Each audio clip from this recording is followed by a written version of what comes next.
যুক্তরাষ্ট্রের প্রেসিডেন্টের নিরাপত্তায় রয়েছে আলাদা আলাদা বিশেষ বাহিনী। সিক্রেট সার্ভিস নামে গঠিত বিশেষ বাহিনীর মাধ্যমে তাদের নিরাপত্তা দেওয়া হয়।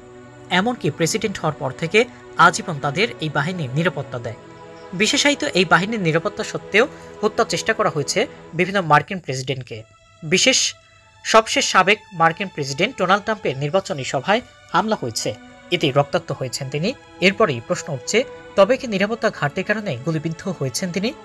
কি নিরাপত্তা ঘাটতি ছিল ট্রাম্পের সমাবেশে? এমনই সব প্রশ্ন উঠছে। গুলিবর্ষণ করার আগে হামলাকারী বা তার অবস্থান সম্পর্কে কিছুই জানত না যুক্তরাষ্ট্রের কেন্দ্রীয় গোয়েন্দা সংস্থা ফেডারেল ব্যুরো অব ইনভেস্টিগেশন। রোববার 14 জুলাই এ তথ্য জানিয়েছে ব্রিটিশ সংবাদ মাধ্যম বিবিসি।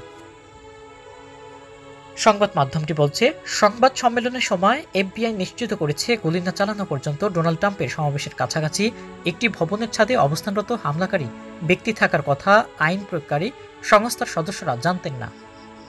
বিশ্লেষকরা বলছেন, সিক্রেট সার্ভিসের কাছে তথ্য না থাকার বিষয়টি অবশ্যই বড় দুর্বলতা।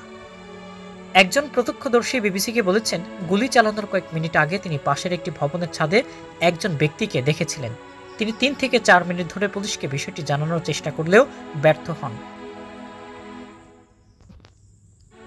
বিবিসি বলছে, পেনসিলভেনিয়ার প্রচার সমাবেশে ডোনাল্ড ট্রাম্পের উপর হামলা আক্রমণটি আপাতত নিরাপত্তার ত্রুটি সামনে এনেছে এবং কেউ কেউ আক্রমণকারী সেখানে পৌঁছে যাওয়া এবং হামলার জন্য সিক্রেট সার্ভিসের দিকে আঙ্গুল তুলছেন।